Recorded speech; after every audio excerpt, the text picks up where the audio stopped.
Horse might still be alive, but I think Parish has ran its race. Welcome back, guys, to Fog Entertainment. It's time to review Parish Season 1, Episode 3. We are at the halfway point now of this new Breaking Bad ripoff. I don't even know if it's fair to call it Breaking Bad because the show isn't even a tenth as good as Breaking Bad, but it does have Gustavo Fring or Giancarlo Esposito. Call him what you want. I'll refer to him as Gus because that for me will always be his best role. So therefore, he's Mr. Gus to me. He's Mr. Fring. He's Gustavo. Okay, he's the owner of Hermano's Chicken Factory. Los Pollos Hermanos. That's the one. Okay, but this show, I'm not going to say it's overly bad, but it's just not good. It's just not that great, you know. Lackluster, uneventful. You want it to be something that it's not, and that's like it's not horrible, but I mean, I just don't really care for any of the characters. Even Gray, the main character. I mean, I'm not really rooting for the guy. He's just not that interesting. This episode. I guess he created a bond with Horse's son. Maybe he feels close to him because he lost his son. But it was pretty much just trying to keep Horse alive in this episode. And I mean, that was literally it. On the run, keeping Horse alive, looking after Horse's son. And I mean, that's pretty much the episode. That is pretty much the episode. And I think also what I don't like about the show is it's set in New Orleans. And I'm not saying... I've never seen a show or a movie in New Orleans, right? You hear about it, it's like that, the jazzy place, you know, I think it's Bourbon Street. Here, we're not American, right? So I'm not going to pretend I know New Orleans to a T, but it's not exciting, right? And I'm not saying, like, in Breaking Bad, Albuquerque was, like, the greatest thing of all time, but and you look at the ties to Mexico, you look at, like, Sons, you've got California, you've got other shows like Sopranos, Par, like, set in New York. Like Prison Break's kind of set across America. Yeah, you know, I'm thinking of all these, like The Walking Dead's kind of across America as well. It's like, is there such a thing as a location can let a show down? Because I think the location's doing nothing for me. Would you agree with that? Or is there bigger problems than the location? Would you not agree that the city is not doing much though? I don't know. I think that's just trying to blame it on something else. Is that me trying to? Aye. Well, no, I don't agree with also. I mean, like, the promo for this week's show spoiled the fact the Horse survived, so, yeah. Gray, we kick off the episode, he tells Horse's son to run. You go to the tomb, boy, you'll move back. And he goes over to Horse, well, he goes to, then the crew that's trying to kill Horse spot a police helicopter and like, you know what, we could easily run over and finish this guy off because he's 5 seconds away, but we're not going to do that because plot purposes. Again, this could have been easily rectified by, like, having police, like, storm the graveyard or something. But no, like, the guy made it such a big deal that they had to kill Horse today. Like, I see my missions through. We promised the boss, we promised the big man that we would kill this guy. And it's like, well, hold on. You had him on the ground, bleeding out. You could have just walked over and put a bullet in his head, and they didn't. Why? Why not? Plot purposes. And I hate that, right? We are in episode 3 of this show, and already characters are getting saved by plot purposes. To me, that's ridiculous.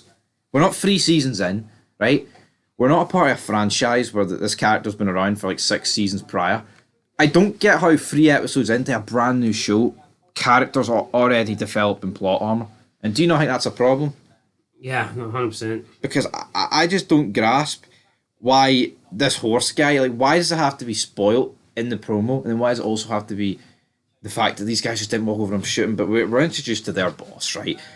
I've seen this guy in quite a lot of movies. What was he in? I think he was in Daddy's Home 2 with John Cena and Mel Gibson. I've seen he's in Brooklyn. I've seen this actor in quite a lot of things, man. But it's like he's got all these connections. He's got all this money, right? And it's despite the fact that he's working in a fucking scrapyard. It's like, what? This is their boss. This is the guy. All the money and the connections. Then we see Horse's family. I believe they're called the Tong guy, right?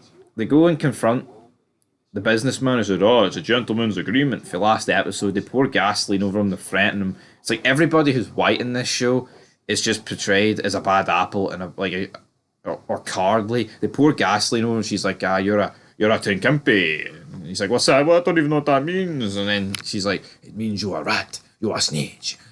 Izzy, we don't even know this guy enough to fucking care about you pouring gasoline over him, so I don't care. And she's like, oh, you're lucky my brother didn't come. It's like, I don't even, like, what? Who cares? And then you've also got Colin.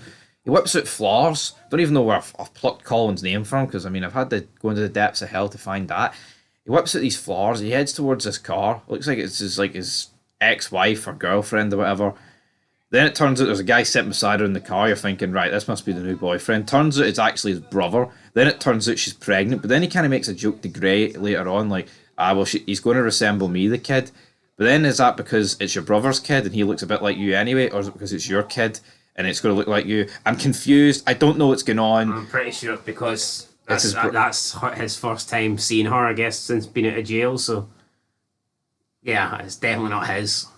Yeah, but either way, it's like, is there a white character in this show being portrayed as, like, strong? No. Even, like, the real estate guy's gay. He's like, oh, the Kennedys, they called, the wife called her husband daddy. Oh, guy's marking it. He just wants to be called fucking daddy by another man. That's why he's raging. They then go to, like, this nunnery. The woman there patches him up. The Chinese woman comes in and is like, are you under threat? No, I'm okay. And then, like, the horse guy keeps going against Gray. It's like, Gray's known this kid all of 5 minutes and he's willing to, like, sacrifice himself for him, man. I don't know.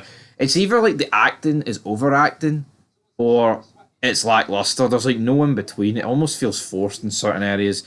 And the episode essentially ends with Colin picking them up, drop off the Tangai family. He gets carried through the front door. Oh, the family's back together. And then Gray asks Colin, here, did you flip on us? And he's like, no, can't believe you'd asked me that. And then he's like, you going to answer the phone tomorrow, Colin? Colin's like, maybe. Then he returns home. His family's not too best pleased with him. But not just because he's been AWOL the past day. It's because there's that old white guy sitting on the couch. And that is how we end this episode. My interest in this show is getting lower by the week. But also, I mean, we're halfway through season 1. Will there be a season 2? I'm not convinced, man. I wouldn't bet good money on it. Would you bet good money on a season 2? No. I don't even know the rating situation, to be honest. Tried to check the ratings out and I don't think there was any sign of them, so I mean that's normally not good.